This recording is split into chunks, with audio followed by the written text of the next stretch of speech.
kita mendapatkan ceramah, mendapatkan ini selama ini bahwa dalam tarhib Ramadan itu adalah marhaban, lapang hati, lapang dada, bergembira menyambut Ramadan. Tapi di mana letak bahagia dan gembiranya begitu? Kalau anak kecil tentu mereka bahagia.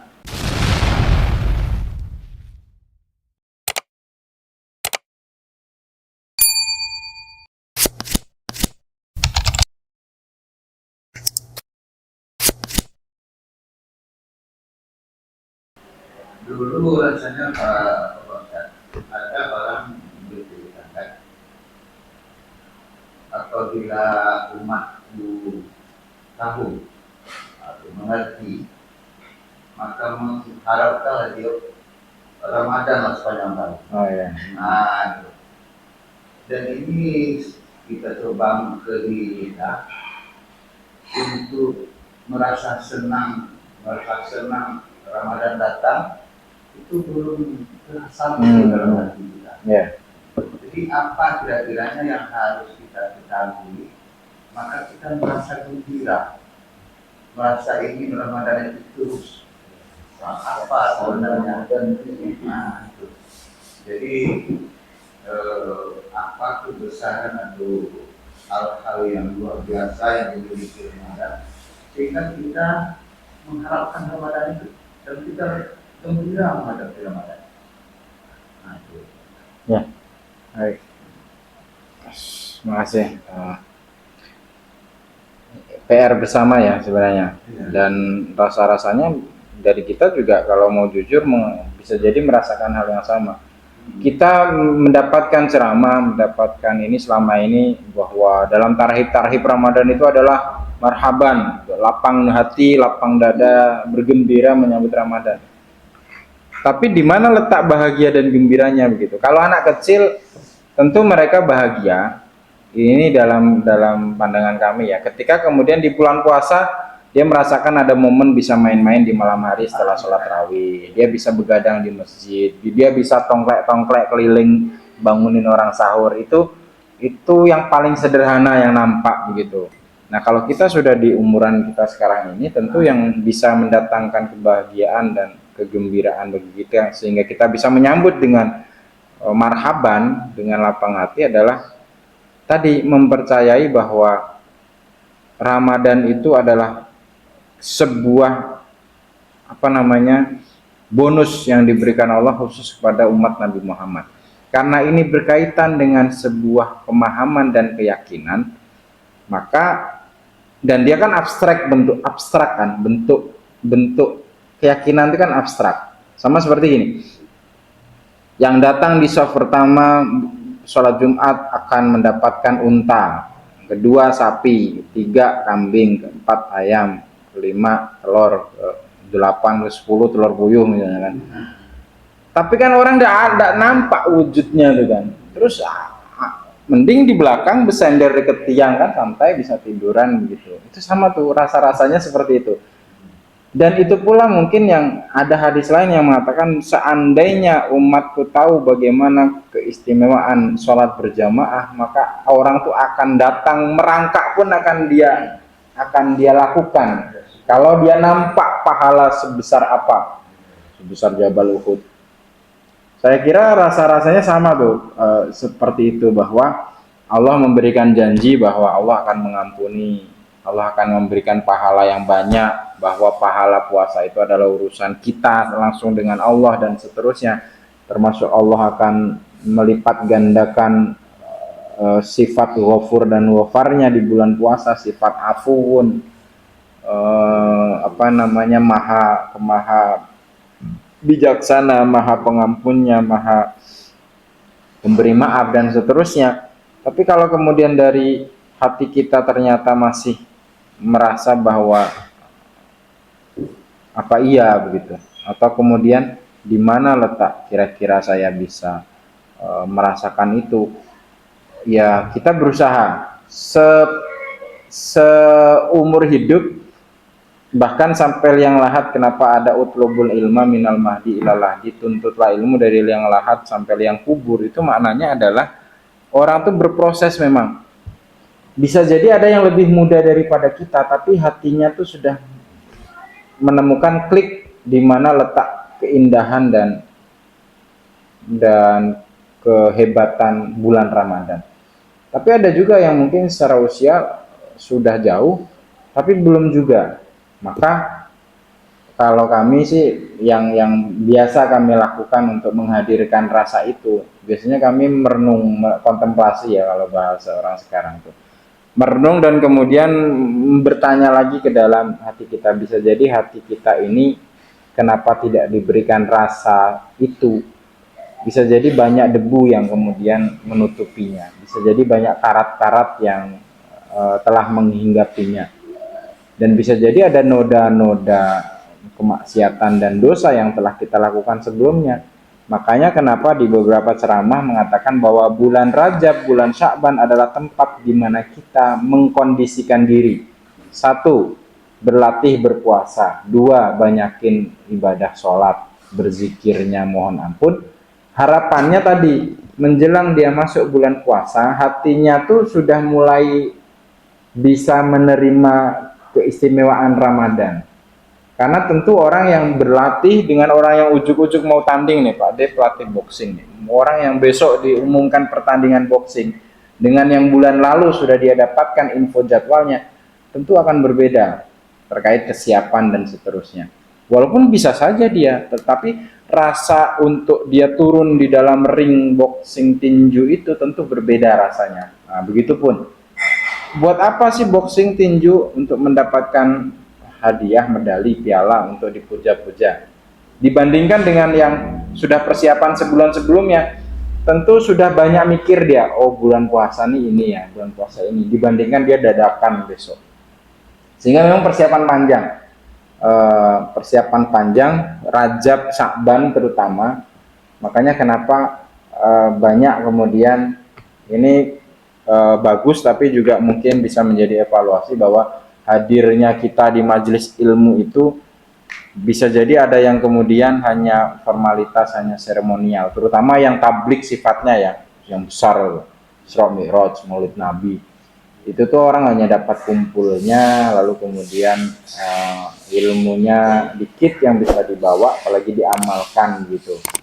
Sehingga harapannya banyaknya majelis yang kita ikuti. Kayaknya paling banyak di sini Padongan. Nah, di mana ada majelis di situ datang. Itu bisa menambah kebaikan untuk kita. Termasuk tadi rasa.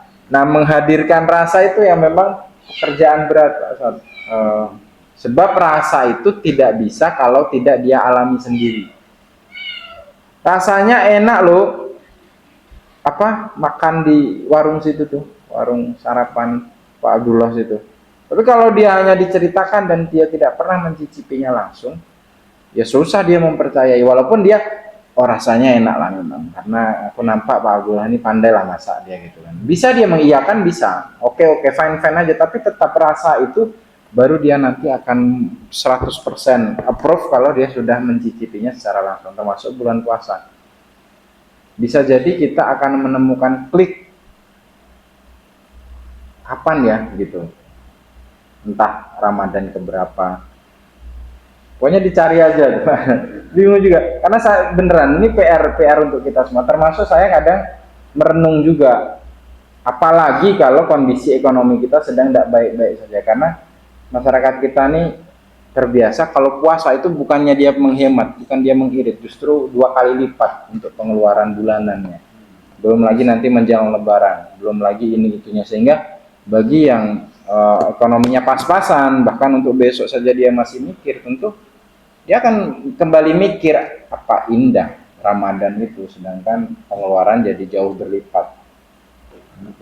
Masyarakat di luar sana, pemulung dan sebagainya, pedagang yang dia sudah mulai hitungan, terutama kalau pedagang ya, ini susah nih, merasionalisasikannya lebih susah lagi. Aku biasa dagang siang hari dapat rezeki sekian, tiba-tiba kok disuruh menahan, tidak boleh dagang. Dari mana uang rezekiku nanti? Itu lebih berat tuh, lebih berat menghadapi apa sih indahnya momen Ramadan selain memang hura-hura saja, sore-sore mengabuburit, nyari-nyari takjil gitu kan. Itu kan kegembiraan bagi sebagian orang saja yang sedang megang uang di kantongnya. Bagi orang yang untuk besok sekedar bisa sahur apa saja masih mikir, bukan bahagia. Dia menghadapi Ramadan justru dengan keringat, justru dengan peluh, justru dengan air mata, bisa jadi begitu. Tapi tetap ada di antara mereka yang bisa memaknai Ramadan itu dengan luar biasa. Karena ada yang kemudian dengan Ramadan dia mendapatkan berkahnya. Nah, untuk berkah ini yang ada gini pertanyaan. Ini disambung-sambungin aja ya. Ada wali santri yang bertanya, Ustadz, kalau kami memondokkan anak, kan katanya ada tuh barang siapa yang menyekolahkan anaknya menuntut ilmu di jalan Allah maka pasti akan dimudahkan, dilancarkan urusannya, dimudahkan rizkinya gitu. Dia tanya ini, kalau kami memondokkan anak di sini, apa iya rizki kami nanti akan berkah? Apa dia anak yang akan membawa rizki kepada kami sehingga usaha kami maju, urusan kami lancar gitu. Pertanyaannya nggak salah, tapi kami merasa agak tersinggung dengan konten pertanyaannya begitu. Kita jaminan ya. Ya.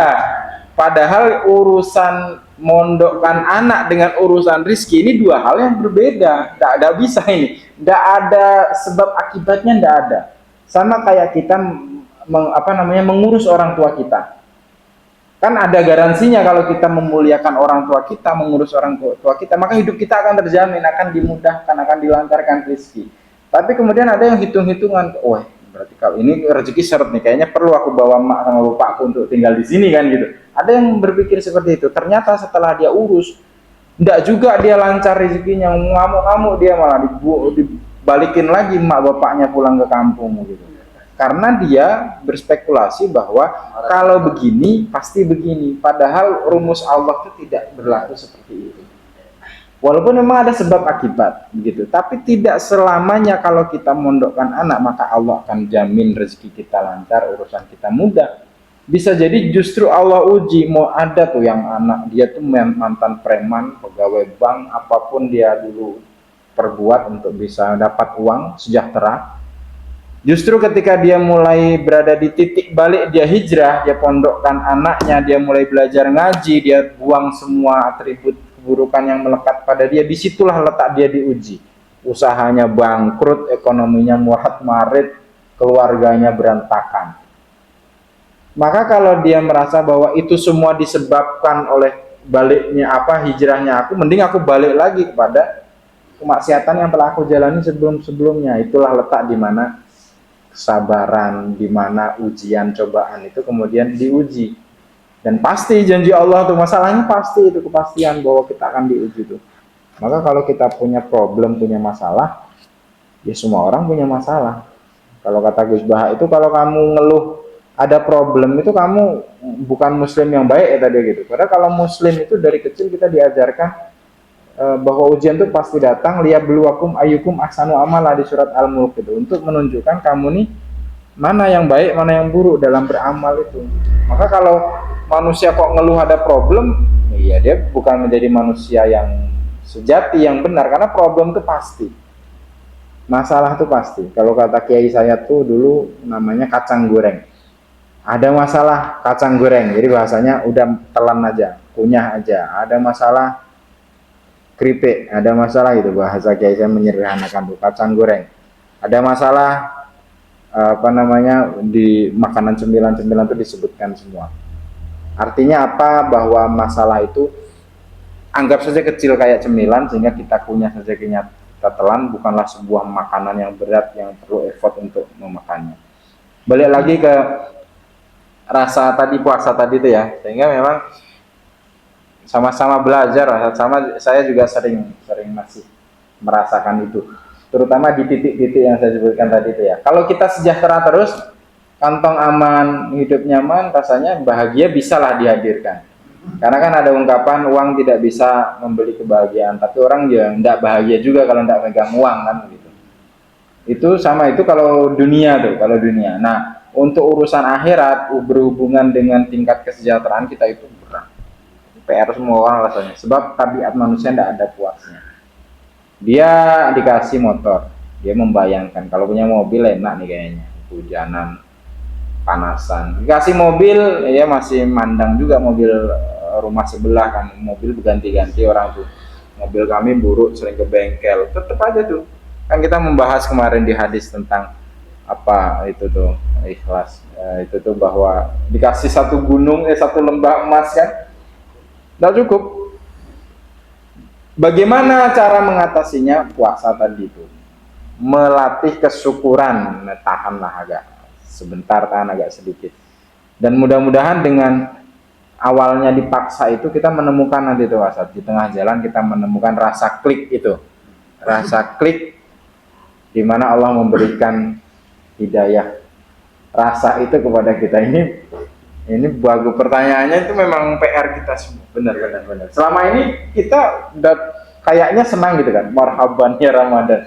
Tapi kalau ditanya satu-satu bisa jadi di mana ya bahagianya gitu kan, di mana senangnya. Slogan kan main banyak ya. Iya, tagline saja, dan kita berada di zaman yang itu kita lebih banyak dijejali dengan tagline slogan semata, tapi kosong maknanya.